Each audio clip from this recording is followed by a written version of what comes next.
وەکوتم ئەگەر جارێک بۆ کوردستان گرنگ بێت دوو جار و سێ جار بۆ پارێزگای هەڵەبجە دانیشتوانی پارێزگای هەڵەبجە گرنگە شەقان سڵاو لێبێ ئەم بنکەیەت بەسەر کردەوە دەنگدان چۆن بوو و پەیامەتی و داواکاری چ بۆ خەڵکی هەڵەبجە. بەڵێ سەردا دەستخۆشیم بۆ بەرزتان هەیە پرۆسەکە زۆر بەباشی بەڕێوە ئەچێت سەر لە بەیانیە بەس لێرەوە داواکارم لە هاونیشتیمانیانی پارێزگای هەڵەبجە بێن دەنگەکانی خۆیان بدەن بۆی بتوانین هەم لەگەڵ ئێمە و کویداری پارێزگای هەڵەبجە و نوێنەرەکانمان کە دەچنە پەرلەمانی عێراقدا کۆکیکارێکی باش بین بۆ دەسەبەرکردنی مافی کەسوکاری شەهیدان دەسەبەرکردنی مافەدارایی و کارگەڕیەکانمان و ئێمە ژۆکو ئیداری پارێزگای هەڵەبجە ئێستا سەر لە دوورەوە سەرپەرشتیان پرۆسەیە ئەەکەین زۆر بەباشی بەڕێوە چێوە هاونیشتیمانیان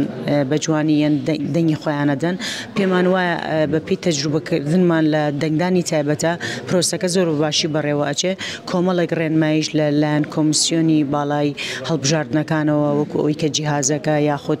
کۆمەڵی ڕێنمایی تر هەیە پرۆسەکە زۆر خێراترە هیوادارین بەهێمنی بەڕێوە بچێت و هەموو هاوڵاتێکیش بە ئازادی بتوانێت مافی خۆی بدات. گرنگی ئەم هەڵبژاردنە بە تایبەتی بۆ خەڵکی هەڵەبجە چییە؟ وەکوتم ئەگەر جارێک بۆ کوردستان گرنگ بێت دوو جار و سێ جار بۆ پارێزگای هەڵەبجە دانیشتوانی پارێزگای هەڵەبجە گرنگە بۆ لەبەرەوەی ئێمە تازە بین بە پارێزگا و تازە ڕوو ئەەکەینە حکوومەتی فیدراڵی بۆ ئەوەی دەستەبەری مافە یاساییەکانمان و کەسوکاری شەهیدان و کارگێڕی و ئیدارایەکانیشمان بکەین.